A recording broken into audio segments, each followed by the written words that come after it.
Now, about the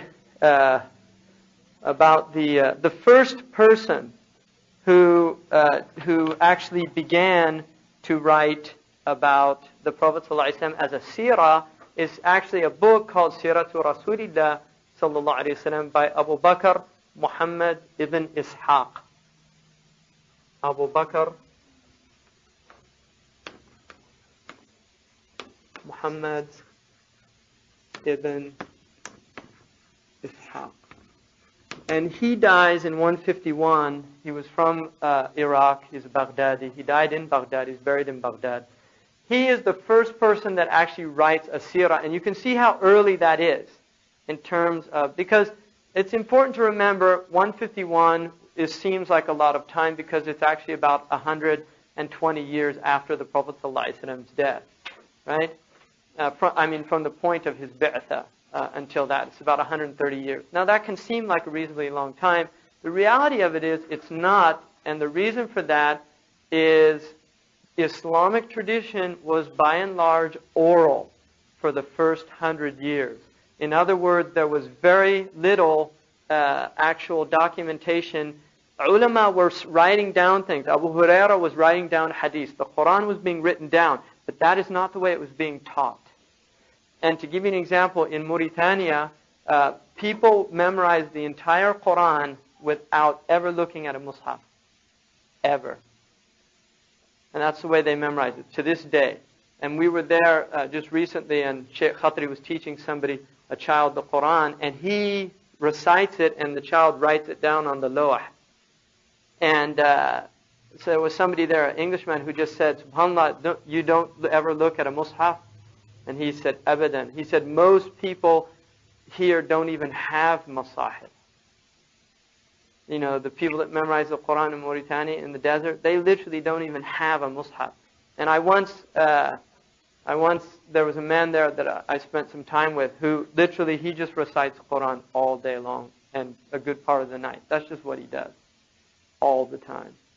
And I asked him if he ever looked at the mushaf, and he said, a few times. Even though it's actually better to read the Quran from the mushaf by Sharia. It's actually more virtuous to read it from the mushaf than it is to read it from memory. Unless you're doing qiyam al-layl. But normally, because they're considered the eye and the hand share in the ibadah. But the point being is that the Quran is still transmitted, and it's one of the ways of talqeen, which is called talqeen shafawi, which is the oral transmission of the Quran. And that's the way it's been transmitted for 1400 years without any mistakes. So for the first 100 years, this is the way seerah was being transmitted, and this is the way hadiths were being transmitted. The sheikh would literally sit and he would tell the story from memory. And if you've been around people that have phenomenal memories, you'll appreciate this. If you haven't, it's a little difficult to relate to that. But I have actually met people that memorize entire books by heart, several books, not just one. And I actually met a man who memorized the entire Qamus and Muhit of Fairuz Abadi, which is about probably about 4,000 or 5,000 pages, small print, and he just memorized it by heart. You know, his name was Da'dud. He's a famous scholar in Mauritania. So he can just, you know, you say a word, and he'll, you know, give you the direct quote from that. And one of the sheikhs, Muhammad al-Khadir, I think it's Muhammad al-Khadir, went to. He was asked by the Basha of Egypt to go to Turkey and to get, because the best copy of the Qamus was in Turkey, and to go and transcribe it for him and do muqabala of it and everything. So after a few months he came back and he said, where's the book? And he said, bring some scribes. And so he brought the scribes and he just dictated the book by heart. He'd just gone there, memorized it, and came back.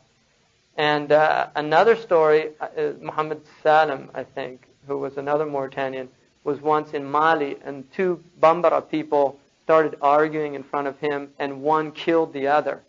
And when the police came, they asked what happened, and he said, I don't know, but bring somebody that knows their language. And so they brought somebody, and he said, and then he just quoted it. He didn't know what it meant.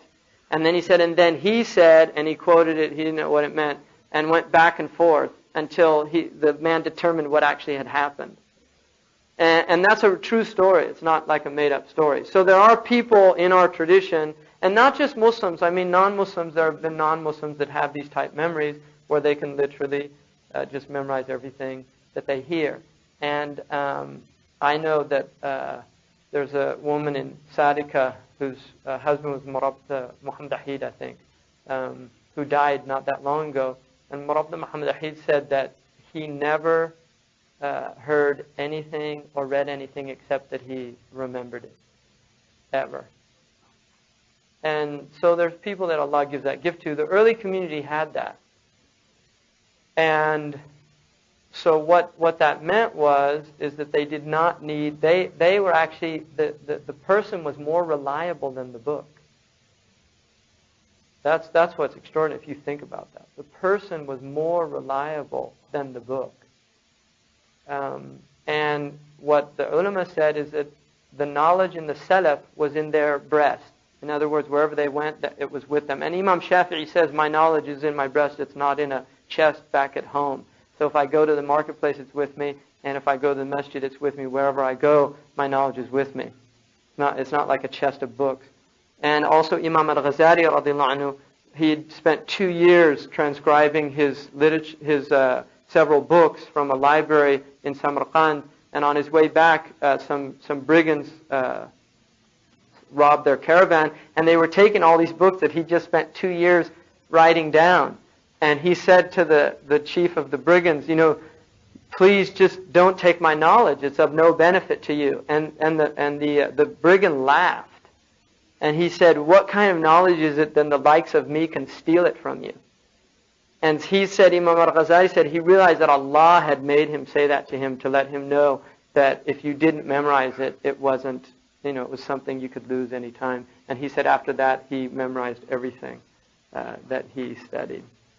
So this was how the early community was. So they said that in the beginning, their knowledge was in the breast, and they transmitted it to people that way. And then they said, but later it went from the breast to the books.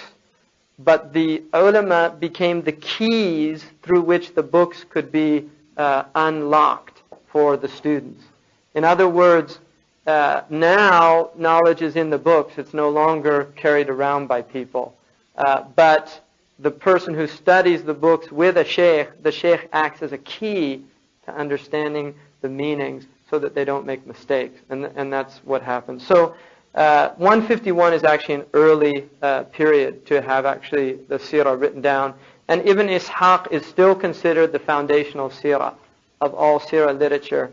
And then the next person is Imam Muhammad bin Umar al-Waqidi, who died in 207. And Imam al-Waqidi is also somebody who wrote seerah. His seerah is not as strong as Ibn Ishaq's in terms of his sources, and it's an important seerah because of it's a very early seerah, but there's less reliability in it than in Ibn Ishaq. And then probably the most famous of all the seerah literature is a 3-volume work that was done by Abu Muhammad Abdul Malik ibn Hisham. And he died in 219. And Ibn Hisham, some actually consider his seerah really a tahdhib of Ibn Ishaq. In other words, he took Ibn Ishaq and he really separated the fat from the skinny, like the Arabs say. He took out what was good, what was bad, and he maintained what was good. And his seerah is really probably the most famous now. It's the foundational one that is studied traditionally in the madrasa systems and by the ulama. There have been since these men, but these were really the foundational seerah writers, these 3 men. Since then, there have been many, many seerahs. The Seerah al-Halabiyah is a famous one. Rawd al-Anf, which is another famous one from an Andalusian scholar. Qad Iyad, the Shifa. And then some mukhtasarat. Nur al-Yaqeen is a nice mukhtasar by, I think, Al-Khadir al-Baik or something. He was an Egyptian scholar. And it's also gone even into Persian. Payambar is Persian Sirah. It's in Persian, isn't it, Payambar? Is Persian Sirah literature. Urdu has a lot of Sirah literature. So you'll find in all the languages of Islam, and now including English, which has become a language of the Muslims, you'll find Sirah literature. And this is part of the fulfillment of Allah's word when He says, وَرَفَعْنَا لَكَ ذِكْرَكَ, we have elevated your remembrance. The fact that the Prophet ﷺ is remembered in all these written languages. His Sirah is in all the languages that people speak with and write with. And that's part of and he's also praised, and stories are told in many non-written languages. If you go to the tribal languages in Africa, that some are not written, they have storytellers that tell the stories of the Prophet ﷺ to this day. So this is part of a fulfillment that the Prophet is Muhammad, right? He is the one who's praised. And the Sirah is really praising the Prophet ﷺ, and it's a proof of his name. And some of the ulama said if there was no other mu'jiza than the name of the Prophet ﷺ, that would be enough for people to recognize the truth of his message. The fact that he was called the praised one. And that is what human beings have been doing. And interestingly enough, even the fair-minded non-Muslims, if they study his life, and this is the truth, the fair-minded non-Muslims, you look at people like Michener, you look at people like Bernard Shaw, Thomas Carlyle, you look at fair-minded non-Muslims who just look at his life, even Gandhi, right, the Indian who studied the life. And Gandhi was extremely impressed with Umar ibn al-Khattab. When fair-minded non-Muslims look at these people, they have to say, this was a praiseworthy man. He is somebody who was noble, and there are many examples of that. So, and even his enemies at the time in his life, the mushrikun, they really didn't have anything bad to say about him. That's the truth. They couldn't. And Abu Lahab even said, Wallahi, he's not a liar. We know he's not a liar. He's never told a lie to us. So even his enemies have to praise him if they're fair. And that's why the Arabs say, عَدُوٌ عَاقِلْ لَا صَدِيقٌ جَاهِلٌ. Give me an intelligent enemy and not an ignorant friend. Because the intelligent enemy, he'll be fair, and you can deal with him. Whereas the ignorant friend, they say, يَضُرُّكَ مِنْ حَيْثُ يُرِيدُ إِفَادَتَكَ. He harms you, but he wants to help you. So I think that's a really interesting and important aspect. And then its name, the name of this science is called Sirah, or Ilm al-Siyar.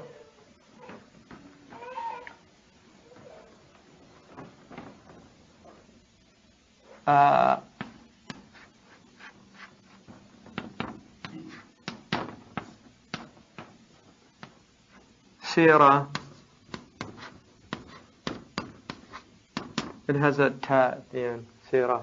And then it's also called, there's a branch of it called Maghazi.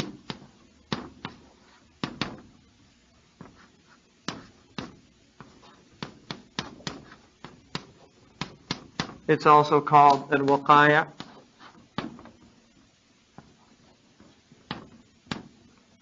Ilm al-Waqaya'.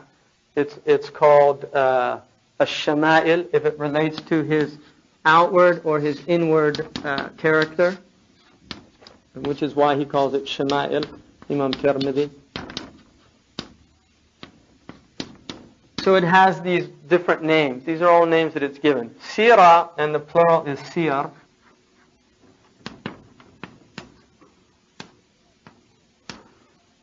Sirah comes from a word, Sara Yasiru, which means to go. And Sirah is a hay'ah. It's ismu hay'ah. It's the way you go. Literally. I mean, if you take a literal meaning, it means the way a person goes. His hay'ah. Right? Fi'la in Arabic is called ism hay'ah. That pattern. Sirah is ism hay'ah. It means the way in which somebody goes. Sara yasiru sayran. If you say siratan, siratuhu is the way his sayr is, the way his going is. So it describes the states of the Prophet, his behavior in giving, in taking, in speaking, in acting, how he looked, what his hay'ah, his physical hay'ah was, the fact that when he walked, anybody who walked with him, he appeared taller than that person, even if that person was known to be tall. And even though the Prophet ﷺ was considered to be of middle stature, he was neither extremely tall nor short. He was of middle stature. Despite that, whenever he walked with somebody, he appeared taller to them if they were known to be tall, which is an indication that's part of his sirah or his hay'ah, his way of being. And that's what sirah means. It's talking about the way in which the Prophet ﷺ is to be understood outwardly and inwardly, right? And also the sirah of his life, the way in which his life manifested or unfolded to us. That's the meaning of sirah. So that it's important. The name really tells a lot about the actual subject. Now, in terms of the maghazi, maghazi is from a root word ghaza yaghzu, which literally means to intend something. Qasada, talabahu. It means to intend something, or ikhtaza. So if I say ghazawtul fawza, I intended to succeed. And it comes to mean, one of the derived meanings is to fight somebody, right? So, and the intention in fighting somebody is to conquer them and also to achieve some goal, usually, right? War is politics by other means, like Clausewitz says, right?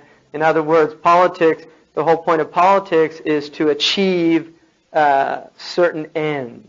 And if those ends aren't achieved through the means of politics, then war becomes an extension of the political means, right? So it's really a branch of politics. The point of this is that the war is a means to achieve something. It's not an end in itself, unless somebody's insane, right? A madman makes war an end in itself. For human beings, it's a means. It's either a means for justice, establishing justice, or it's a means for perpetrating injustices. Quite literally, it's one or the other. Ibn Farhun, radiallahu anhu, in the Tafsir, a great Maliki mujtahid, said that siyasa is of two types in Islam. In other words, Islam views siyasa as two things. He said siyasa is a means whereby justice is achieved in a society, which includes war. Or it's a means whereby oppression and injustice is achieved. It's one or the other. If it's siyasa shar'iyya, then it obviously is a means to achieve a just society, which is part of the point of the sharia. If it's siyasa kufriya, right, then it's a means whereby oppression is achieved. So the maghazi of the Prophet ﷺ, they're called the maghza. Like the Arabs say, what's the maghza? You know, ma huwa maghza hadha al-kalam. What's the intention behind this speech? So the maghza or the maghazi are the intentions of the Prophet in defeating the kuffar who were becoming barriers to achieving an end, which is the establishment of Islam. And that's the only reason why Muslims fight. Muslims fight to break down barriers, right? They fight to achieve that end, and that's why the maghazi are called the maghazi. All right, and we'll go into the difference between ghazwa and the sarai, and there's different words that are used, which we'll go into when we get into Ling's book. And then the other definition of the is the shama'il, and the shama'il is shama'il are those qualities that characterize the mahasin of a person. In other words, shama'il particularly relate to good qualities, even though the original root word of shamal means taba, nature, the nature of a person. But the shama'il of a person are those qualities that are considered to be the good qualities of that person, right? So it's used as a technical term of our ulama to mean the mahasin of the Prophet ﷺ, zahira wa batina, his inward and his outward mahasin. So it would include his description, because one of the miracles of the Prophet ﷺ is he was the most beautiful human being that ever lived. I mean, he actually physically was a stunning person to look at. Physically, he was beautiful. He's more beautiful than Yusuf alayhi salam. And the ulama say that it's only the veils that, that Allah put on the Prophet that people didn't cut their knives when they looked at him. In other words, his light was so intense that people had to be limited in how much they could actually see of him, or else they would just they wouldn't be able to contain themselves. So so those are the names that are used, and then the istimdad, which is the sources, right? The istimdad of this science. Istimdadahu, the sources are those akhbar or athar and ahadith, narrations, traditions that relate to the subject matter itself, preferably like Imam Hafiz al-Iraqi, the famous muhaddith from Iraq, said they should really be sound. It's better to transmit sound, but the other ulama preferred to take, because all of it was good. Now you do find some things that are absolutely incorrect. For instance, the Salman Rushdie. Salman Rushdie took a story that's found in Imam Tabari's book. One of the things about our scholars, and this is the difference between, according to Ibn Taymiyyah, rahimahullah, between the people of bid'ah and the people of sunnah. Ibn Taymiyyah said that the people of bid'ah will only take what suits them. Whereas the people of sunnah, they transmit what goes against them and what is for them, because they want the rida of Allah. They don't want just a partisan, position that supports them, right? So what will happen in the literature, and another person, Fatima Mirnisi, I don't like to mention names, but it's important to warn people about certain people, and that's part of nasiha. Fatima Mirnisi is somebody who also does that. She goes into the book. Some people say she doesn't do it. I mean, I know some Moroccan scholars that actually don't think she's capable of doing it, and she actually has people that research for her. But her books have been published, interestingly enough, by Berkeley, right? So, I mean, why is it? It's amazing if a Muslim woman in the Arab world wants to make a lot of money right now, unfortunately. I mean, I shouldn't even be saying this, give people bad ideas. But all she has to do is attack Islam and tell horrible stories about her childhood, whether true or false, and write a book about it, whether she can write or not, like that Bangladeshi writer who can't even write. And that was one of the unfortunate. I mean, Salman Rushdie is a writer. He's won the Booker Award, and I mean, he is a capable writer. Whereas that woman, Nusrat, or whatever her name was, she couldn't even write, and they realized it when they translated her books. They were disasters. Right? But all you have to do is speak against Islam as a woman now, and you can get a publishing contract right away. I mean, you just go down to University of Berkeley. And I'm interested in writing about the patriarchal tyrannies of Islamic tradition, and they'll sign you up right away. You don't have to have any degrees or anything, just that you're a Muslim that was born in a Muslim household or something like that. So the point being is that what Rushdie did, he studied Islamic history at Cambridge. It's an Orientalist hotbed of Orientalism. And one of the things that was obviously introduced to him was the history of Imam Tabari, which is in English. And in there it mentions about these verses in which, according to the tradition, the Prophet ﷺ actually gave concession to the mushrikeen in Mecca by recognizing Lat wa Uzza wa Manat.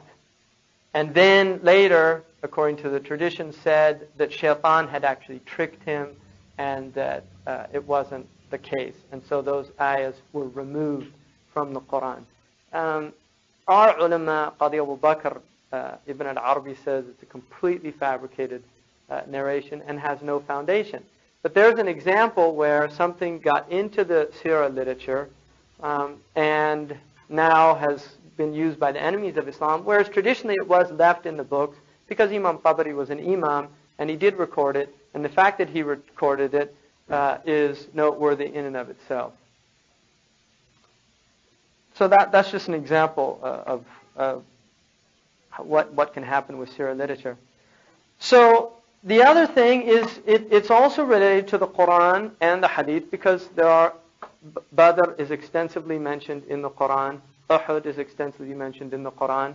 Things about the Prophet ﷺ, events that take place are in the Quran and need clarification through the seerah. For instance, the Zainab, when the Prophet married Zainab and the people came and ate, and everybody left except for 3, and the Prophet ﷺ wanted them to leave because it was his wedding night, but he was too, out of his generosity, he didn't tell them, please leave. He stayed with them, and then he left, and Zainab sat with him. It was before the separation. And then he came back, and they were still there. And so the ayahs came down telling people, if you eat with the Prophet, then when you finish eating, just leave.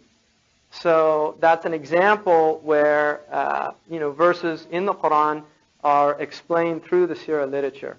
And there are many, many other examples of that. And that's related to asbab al-nuzul, the reasons why things are revealed. And obviously the sunnah is a strong part of the seerah sources, and the akhbar of the salaf, the early community. In terms of its hukam, Shaykh Ibn Hamdoun radiallahu anhu says, the hukam really, ظاهره الندب, although one could say it's a fard kifaya in terms of maintaining an understanding of the Prophet. Really, it's mandub to study the seerah for us as common Muslims. And the nadab comes from the fact that whoever studies the seerah literature will come to understand more fully Allah's word, وَإِنَّكَ لَعَلَى خُلَقٍ عَظِيمٍ. You are on a vast self-form, you're on a vast ethos, you're on a vast ethical nature.